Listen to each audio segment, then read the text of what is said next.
Study rider return চ্যানেলে সকলকে স্বাগত। আজ সপ্তম শ্রেণীর রায় মার্টিন প্রশ্নবিচিত্রা 2025 এই বইটি থেকে পেজ নাম্বার 200 পরিবেশ ও বিজ্ঞান বিষয়ের প্রথম পর্যায়ক্রমিক মূল্যায়নের 5 নম্বর মডেল সেট নিমপিট আশ্রম সারদা বিদ্যা মন্দির ফর গার্লস এবং রামনগর রাও হাই স্কুল এইচএসের প্রশ্নপত্রটি আমি আলোচনা করে দেব। প্রথমেই ফিজিক্যাল সায়েন্সের পার্টে চলে আসছি।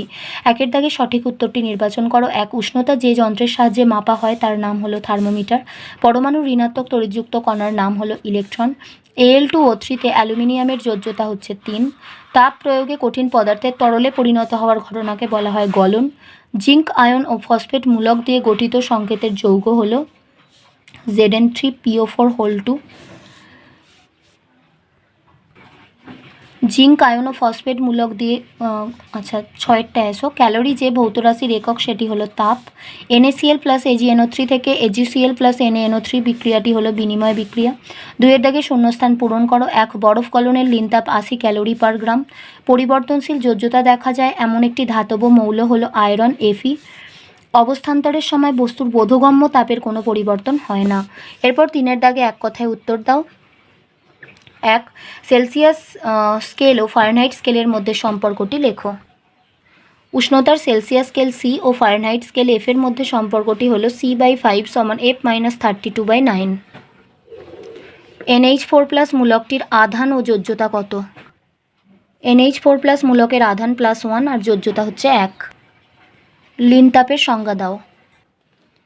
একক ভরের কোনো পদার্থের উষ্ণতার পরিবর্তন না ঘটিয়ে যদি শুধু অবস্থার পরিবর্তন ঘটানো হয় তখন ওই পদার্থ বাইরে থেকে যে পরিমাণ তাপ গ্রহণ বা বর্জন করে সেই পরিমাণ তাপকেই ওই পদার্থের ওই অবস্থা পরিবর্তনের লিনতাপ বলে। চারেরটা রয়েছে একটি মৌলের পরমাণু ক্রমাঙ্ক 19 ও ভর সংখ্যা 39 হলে পরমাণুতে কয়টি প্রোটন ও কয়টি নিউট্রন আছে? মৌলের পরমাণু ক্রমাঙ্ক 19, ভর সংখ্যা 39, তাহলে মৌলের প্রোটন সংখ্যা হয়ে যাবে পরমাণু ক্রমাঙ্ক সমান অর্থাৎ 19টা। আর নিউট্রন সংখ্যা বের করার জন্য ভর সংখ্যা থেকে পরমাণু ক্রমাঙ্ক অর্থাৎ 39 থেকে 19 বিয়োগ করলে আমরা পেয়ে যাব 20। সোডিয়ামের ল্যাটিন নাম কি? ন্যাট্রিয়াম। এরপরে 4-এর দাগে চলে এসো। একটি বা দুটি বাক্যে উত্তর দাও। 1, মাটির কলসির জল ঠান্ডা থাকে কেন? মাটির কলসির গায়ে অসংখ্য ক্ষুদ্র ক্ষুদ্র ছিদ্র থাকে। ওই ছিদ্রগুলো দিয়ে সামান্য পরিমাণ জল কলসির বাইরে বেরিয়ে আসে, তখন তার বাষ্পীভবন ঘটে, ফলে দরকার হয় লিনতাপের। ওই বেরিয়ে আসা জল যখন কলসি এবং কলসির ভিতরে থাকা জল থেকে প্রয়োজনীয় লিনতাপ সংগ্রহ করে, ফলে কলসি ও কলসির জল তাপ হারিয়ে ঠান্ডা হয়ে পড়ে। উদাহরণসহ বিয়োজন বিক্রিয়ার সংজ্ঞা লেখো।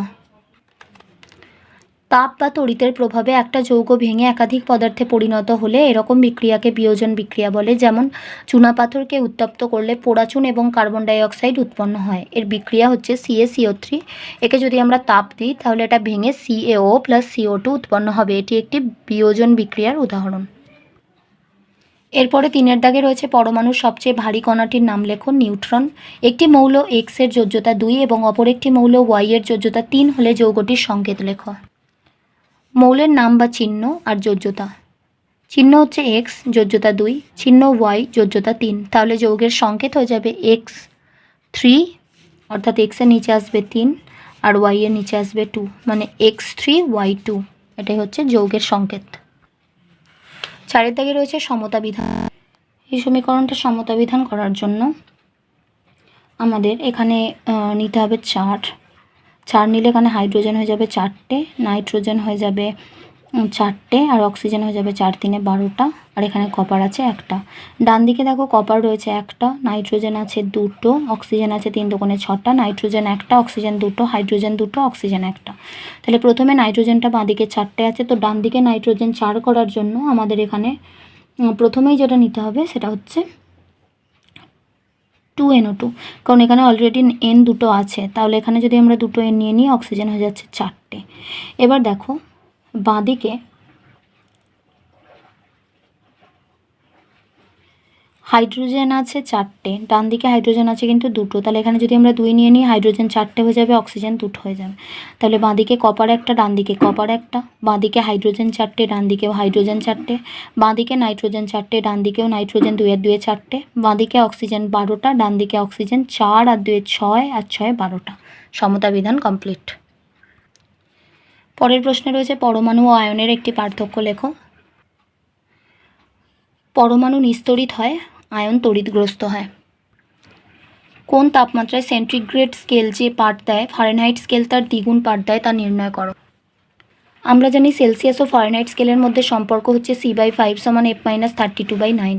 এখানে F সমান 2C হলে C এর জায়গায় আমরা C রাখবো, C/5 সমান F এর জায়গায় 2C বসিয়ে দেবো -32/9।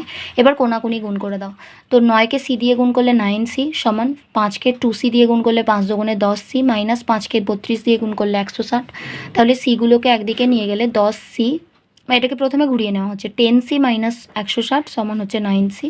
এবার সিগুলোকে একদিকে নিয়ে যাওয়া হচ্ছে 10C, এদিক থেকে যখন 9Cটা এদিকে আসবে মাইনাস 9C সমান 160টা ডান দিকে এলে প্লাস 160, তাহলে C সমান 160। সুতরাং 160 ডিগ্রি সেলসিয়াস উষ্ণতায় সেলসিয়াস বা সেন্টিগ্রেড স্কেল যে পাঠ দেয় ফারেনহাইট স্কেল তার দ্বিগুণ পাঠ দেয়।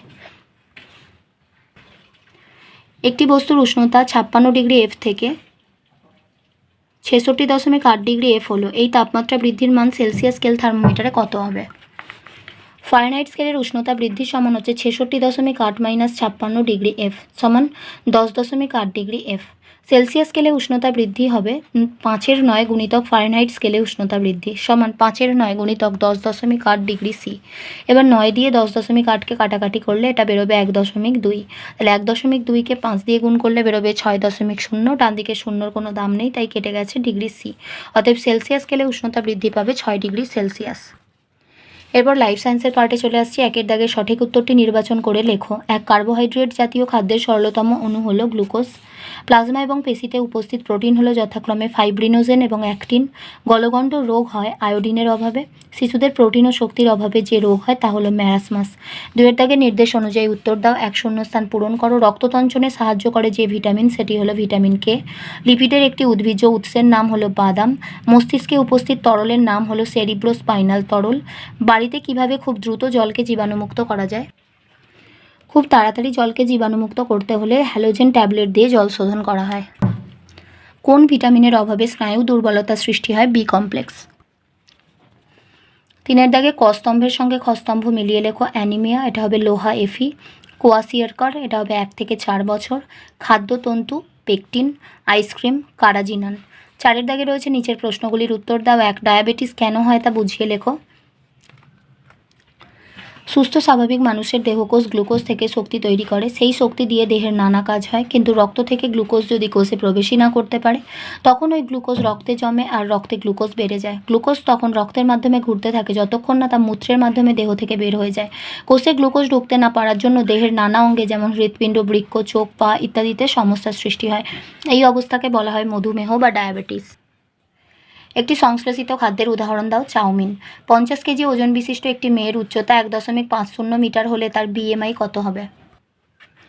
ওজন 50 কেজি, উচ্চতা 1.50 মিটার। BMI বের করার ফর্মুলা হচ্ছে ওজন বাই উচ্চতা স্কোয়ার সমান 50 বাই 1.50 তার স্কোয়ার, এত কেজি পার মিটার স্কোয়ার সমান উপরে 50 হচ্ছে, এখানে দেখো দশমিকের ডান দিকে শূন্য আছে বলে কেটে গেছে, আর 50 বাই 1.5 দুবার আছে কারণ স্কোয়ার, তার জন্য 1.5 গুণিতক 1.5, এর দশমিক তুললে উপরে একটা 10 যাবে, এর দশমিক তুললে উপরে একটা 10 যাবে। 15কে 10 দিয়ে কাটাকাটি করলে 5 3 15, 5 2 10, এখানেও তাই 5 3 15, 5 2 10, তাহলে উপরে পাচ্ছ 50 গুণিতক 2 গুণিতক 2 মানে 200, নিচে 3 3 9। এবার এটাকে যদি ভাগ করা হয় তাহলে ভাগ করলে আমরা পাবো, এই যে ভাগ করা হয়েছে 9 দিয়ে, 9 দুগুণে 18, 2 নামলো 0 নামলো 9 দুগুণে 18, আবার 2 নামলো, দশমিক নিয়ে একটা 0 নেওয়া হলো, 9 দুগুণে 18, আবার 2 নামলো 9 দুগুণে 18, তাহলে BMI এর মানটা বেরিয়ে গেল 22.22 কেজি পার মিটার স্কোয়ার। ফাইটোকেমিক্যালসের দুটি কাজ লেখো। 1 নম্বর হচ্ছে এরা মানবদেহের খুব তাড়াতাড়ি বুড়ো হয়ে যাওয়া আটকায়, আর 2 হচ্ছে হৃৎপিণ্ডের কাজ ঠিকঠাক রাখে। আজ এই পর্যন্তই। ভিডিওটি ভালো লাগলে অবশ্যই একটা লাইক দিও, আর পড়াশোনা সংক্রান্ত এরকম আরও গুরুত্বপূর্ণ ভিডিও পেতে আমাদের চ্যানেলটি সাবস্ক্রাইব করে পাশে থাকা বেল আইকনটি প্রেস করো আর বন্ধুদের সাথে শেয়ার করো। ভালো থেকো, খুব তাড়াতাড়ি ফিরে আসছি নেক্সট ভিডিও নিয়ে। Thanks for watching.